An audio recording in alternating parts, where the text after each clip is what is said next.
Hi, artsy friends. This is my second composition notebook art journal series. My pages go bananas. So I'm starting with this little gift bag that, again, my daughter got for her birthday. I totally raided her birthday stash of wrapping paper and everything, but I love bananas. What is it about bananas? I don't know. So I just very carefully cut open the bag and it fits just about perfectly across my page. So I'm going to put a little bit of Mod Podge. Oops, maybe a little too much Mod Podge. Here, I'll try to scoop some of it back in there. And just going to cover my whole page in Mod Podge and then find the gutter of the baggie and sink it into the middle portion right there. Ta-da. And then Mod Podge does dry fairly quickly, so I'm just kind of doing one side at a time and then going on and doing the other side.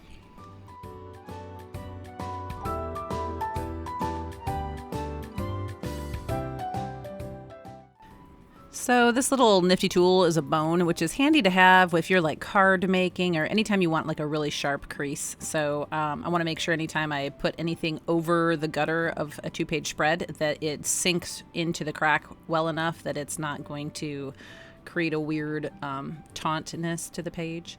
And then I'm just flipping the page over and trimming off the edge. Now I have just a little bit up in that corner. I could leave it, but I'm not going to, so I'm just going to cover it up with another piece. There. Okay, so now what? I'm thinking yellows and teals. So I'm looking at all my different kind of blues, and I want it to like really go with the background paper. So I realized kind of a navy blue and like a maize gold is gonna match the best it can. That is cheap paint, just acrylic paint that I got somewhere, I think maybe even Walmart, and I don't even know if it had a name of a color on it. That's how like generic it is. So I'm usually not one to recommend all the fancy stuff because I don't use the fancy stuff. Maybe someday I'll have enough of a budget to go buy a bunch of fancy stuff and see if it's really even any better than the cheap stuff that you can get from the whatever store. Okay, so now I'm looking for Posca markers that might look good on my page, and I realize all my new ones that are like the smaller tip, none of those worked. So I pulled out this navy one. And then I had some cardstock in my stash for like 20 years that it was speckled. And oh my goodness, I just remembered I made little postcard invitations to a housewarming party when we first got married. So I think we moved into that house in 2001. No, sorry, we got married in 2002. So through 2004, 3 or 4, we moved into a new house and I used this cardstock. So isn't that funny? I still have it. Some things I just keep around forever. But I have really stopped myself from buying new supplies. I'm really trying to use up the things that I have. So, okay. So I wanted to do some kind of quote that involved bananas and going bananas because it's kind of a term that's trending again. Like, oh my gosh, that's bananas, right? Like, that's crazy. So I like it. I don't know. You know how like little things come and go and you're like, well, that's dumb or whatever. But I like bananas.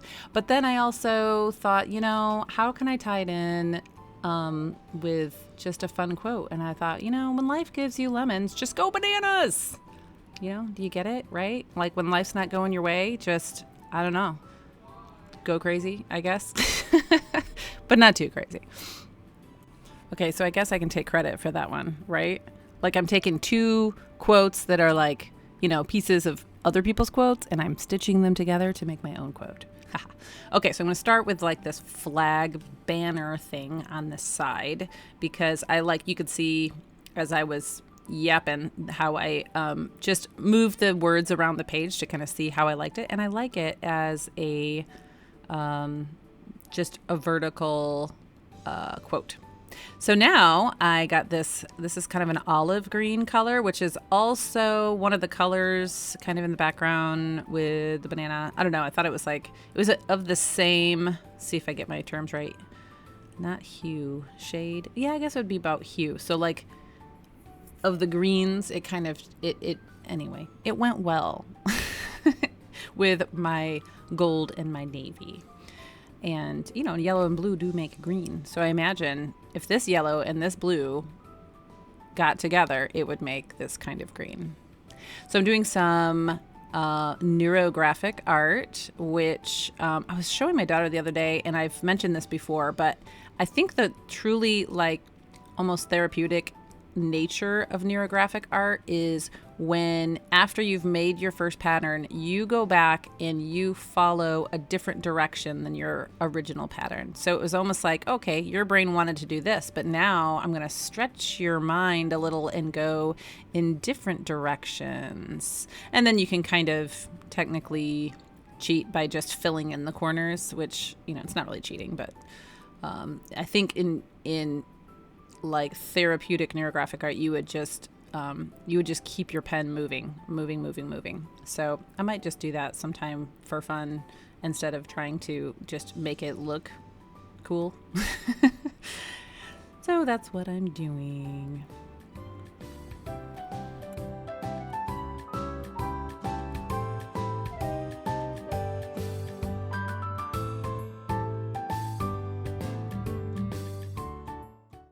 So I brought in this yellow, and even though it's much brighter than the background yellow, it is the same marker that I used for my lemon and banana. And so I'm hoping that as I build it up and add little details to it, that the yellows won't clash too bad.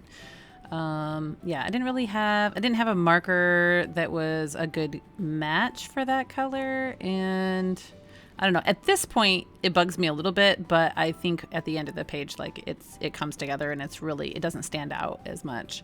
So I'm using also the navy. So basically, I'm using the 3 colors to begin with, and yeah, and then I'll do something a little bit different later. You'll see.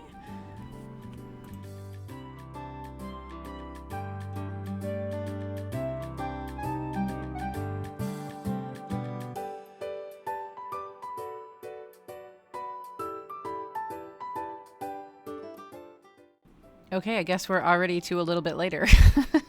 So often I will use white or black on a page to just give everything a little contrast and a little pop. So that's what I'm doing here to outline, especially with that dark green in some areas, like just kind of melted into the background. So I wanted it to stand out. So I'm using a white Posca marker. And as I'm going around the lines, like the ones that kind of burst off the page, I really like the effect. I don't know. It's like, it just makes it feel organic to me. Do you get that feeling? I don't know. I love it when my page kind of turns into like this abstract, like look under a microscope kind of feeling where things are just fluid. Also, one thing to try is to vary the width of your lines. So in areas where it's thicker, it adds more dimension to the page. So it looks like, you know, shadows and angles and just makes it more interesting.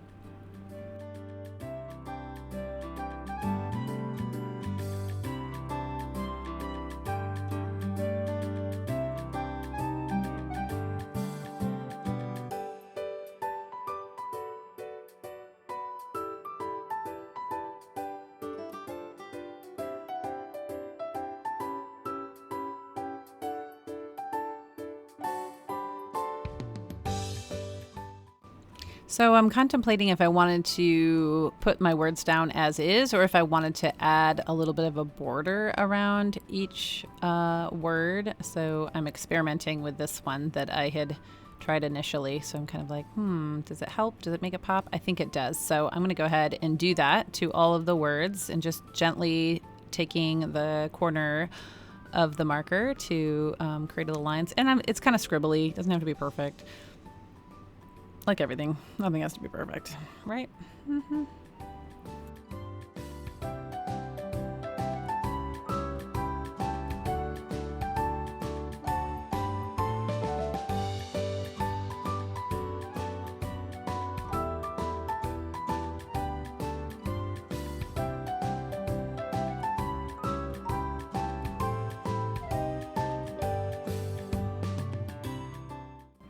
So there are so many stages of a page that I enjoy, but there's something about getting to this stage where my next goal is just to play around with mark making that I really enjoy.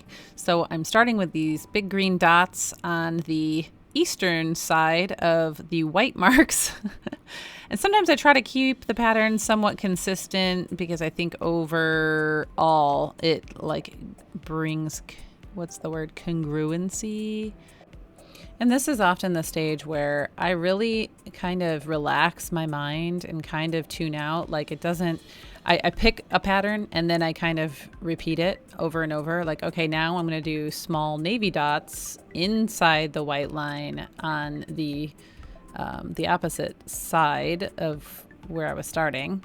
And it's just a really cathartic process right here. So I love to use this time to just kind of relax my brain.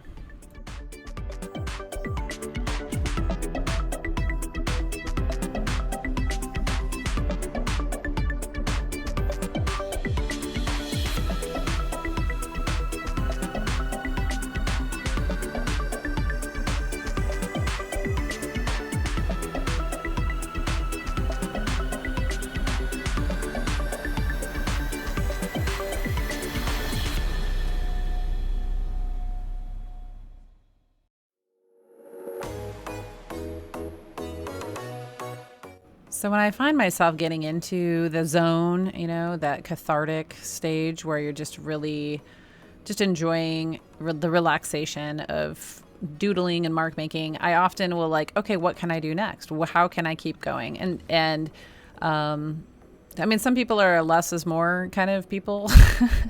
I'm kind of the opposite usually. I'm usually like, what else can I do? What can else? And honestly, I think it's mostly just because I don't want the process to end. But sometimes I pause and I look through my camera lens to look at like, okay, what does it need more? You know, what will make the page come to life more and create a little bit more interest? And I felt like little islands, little white islands of blobs there might add even more dimension in between all of my neurographic doodle blobs. Do you like my technical terms? Okay, and then as I look through the lens, this area right here just felt like it needs something dark. It like just stood out as feeling empty. So I am going to go back in and create kind of the same color pattern that I did originally with the Neurographic art. So I'm going to do that here in a few little places because now it's like a standalone and it needs others in the page somewhere. So I'm going to go ahead and do that in a couple little places, like right there.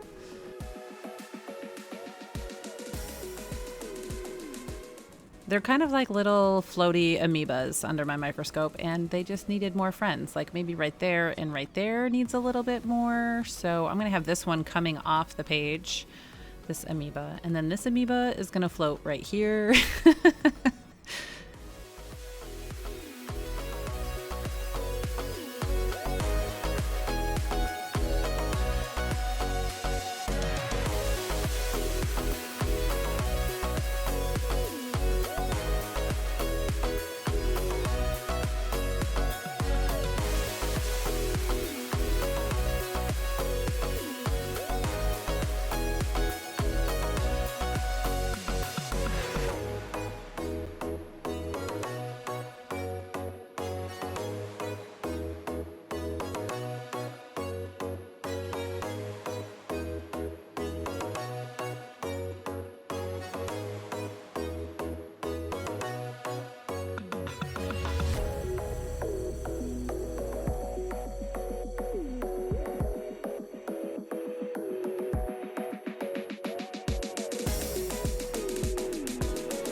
Ta-da! So that is my page. When life gives you lemons, go bananas. I hope that you enjoyed watching my process and that you will come back and hang out with me again. Have a blessed day.